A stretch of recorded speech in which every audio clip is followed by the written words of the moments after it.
چگونه که قرآن وعده کرد که از همه خانه به ارزشترین و به قرب و خانه به قوت این خانه عنکبوت است. خانه چی است؟ عنکبوت، تارتنک. ما در قرآن سوره داریم با نام عنکبوت، تارتنک.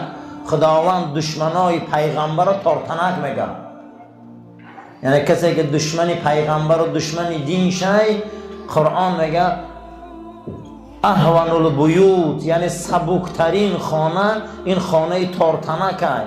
کسی که از قرآن و سنت و آیین پیغمبر بیرون زندگی کنه، قسم به خدا زندگی و یا زندگی تارتنک است. این زندگی اروپا رو و زندگی امریکا رو، این عالم مسیحیت رو ارزو نکنه. اینو یا تارتنک زندگی دارن. برای اینو همین پدراشون و سگاشون خوبه، برای اینو همین گودکاشون همین پیشکاشون خوبه.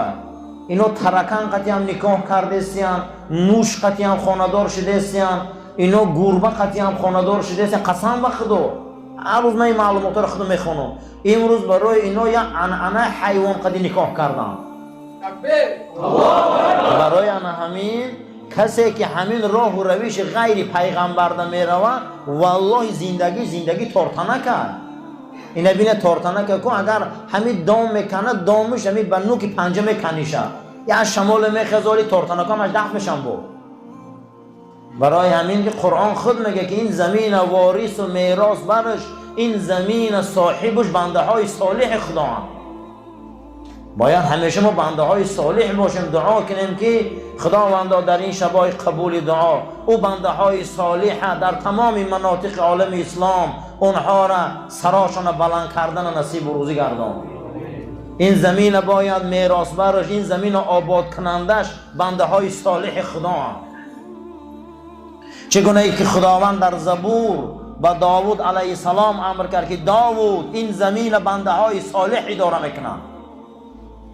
کجای ده یک آدمی صالح میبینه، کجای ده یک آدمی اصلاحکار میبینه، کجای ده آدمی خوب میبینه، کجای ده یک کسی میبینه به خاطر دین خدمت میکنه، والله این شوخی نیست. انا میای وارث بری زمین، میراث زمین و میراث انا همیا میبرن. این زندگی که اینا قسم به خدا کسی غیر برنامه رسول اکرم زندگی داره، زندگی تارتنک است. اهون البیوت میگه این هیچ خانه ندارن، زندگی کردونی میگن. همین کردون ده آب رسه ورم میکنن، همین تکنیشه میکنن. 80-90 سال شوروی زندگی کردونیش خیلی زد همین خیلی پخت و پرخ شد که یک چوجهش نمون.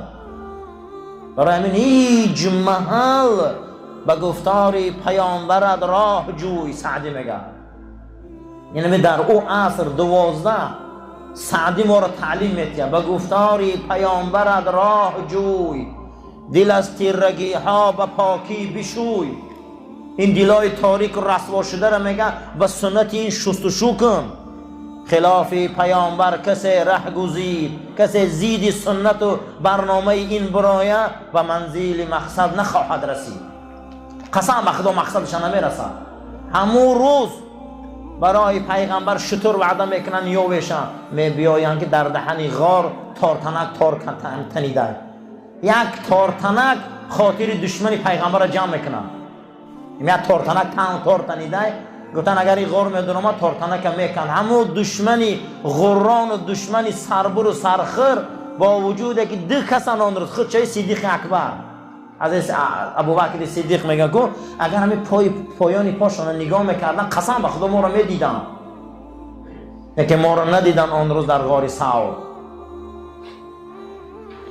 امام بخاری روایت میکنه حدیثه که وقتی که ابوبکر صدیق پیامبر اکرم سرشان در زانوی ابوبکر صدیق ماندگی بودن که ناگهان و یحرک بوادیر گفته قفسهای سینه رو پس و پیش میگن. هم خیلی پس و پیش ابوبکر صدیق میگه میلرزی از وحم و ترسه که حوز میقپن مونا. همین حالت میگه یکی از مشرکات درونی غار پیش ما در آمد، رو به روی ما آمد میگه و پیشاب کرد. ابوبکر صدیق میگه رو به روی ما آمد پیشاب کرد. من قد حضرت ششتگیم، من میگه اگر جموم میگم حوزی میبینه، جموم حوزی میبینه. بعد از او گفتم حضرت ما رو میبینن، میگه پیامبر پروا نداره. بود میگه پیشابش شکست گشت رفت گوی ما رو ندید گو ابو بکر الان این غار و بیرونی او چنان با بال ملائک پیچاندگی که کسی ما رو نمیبینه. همین خیلی غار ثور با نیروهای آسمانی پیچاندگی هم که اینا کورنگ و دیگه ما اوتره دیدن نمیتونه این ساعت ها. این چشمه که میتونه نورشه با بخواه میگیره بخواه کورود میکنه هیچی را نمیبینی. برای همین خدای ما را از زندگی تارتنک نجاته.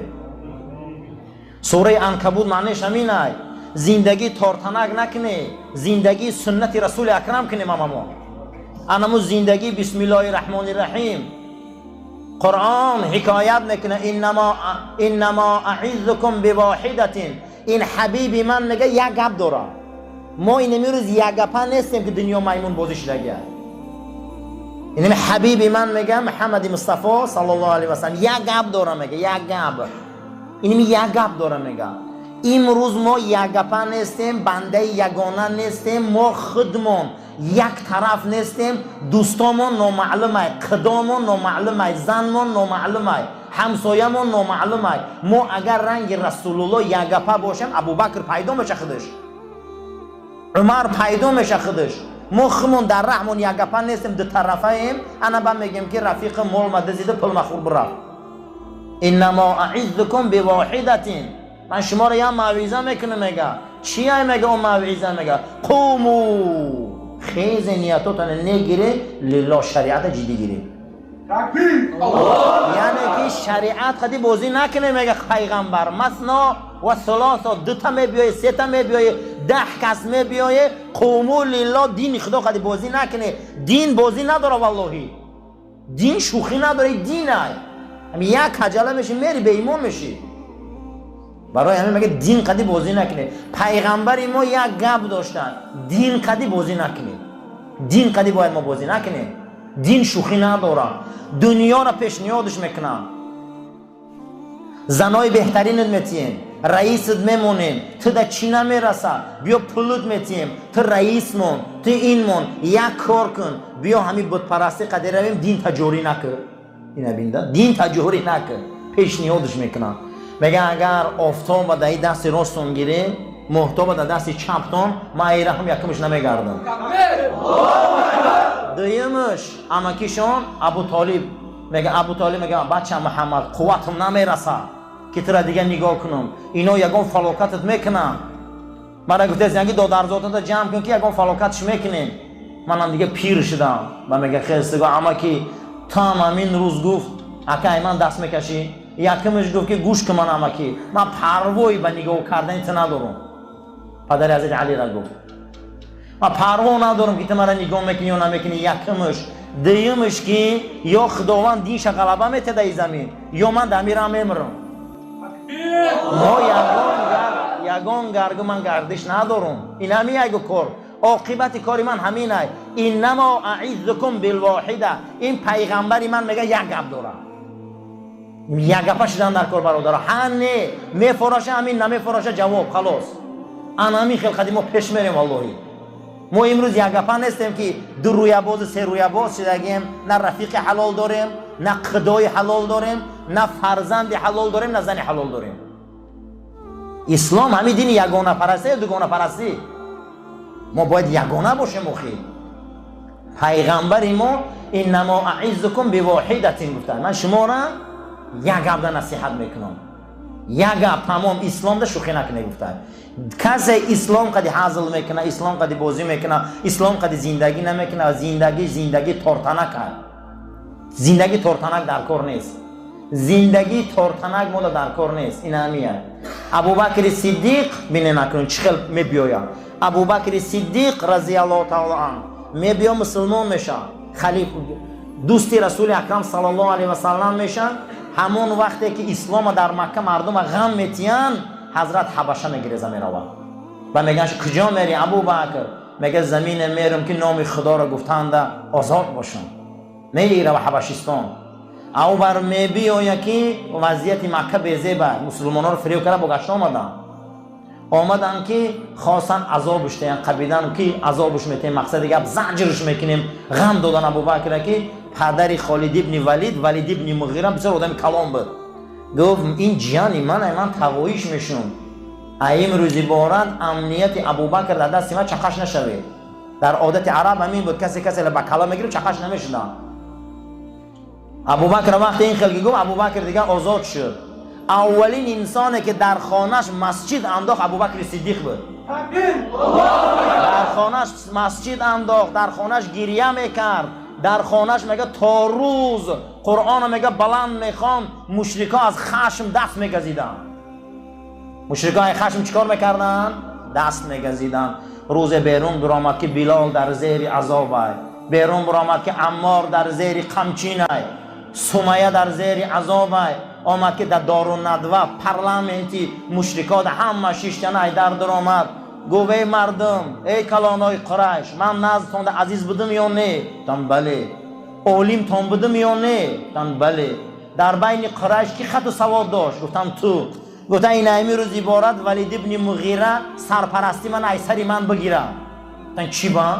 میکشنه گفت برادرای ایمانی من بلال و عمار و سمیه و اونا در زیر عذابن و من با خندیده گردم امروز عبارت تقوی گفت بگی منم غمکنیو من نمیخوام گفت که برادرای من در عذاب باشن من در راحت باشم یعنی که اینما اعیذکم بالواحده اینا یک گپ داشتم ایامی روز عبارت گفت نگهبانی تایسری من گیر ای مردم گفت ولید ابن مغیره دیگر صاحب من نیست کسی رنگ بلال غم میته من بیا غم دادن گیرم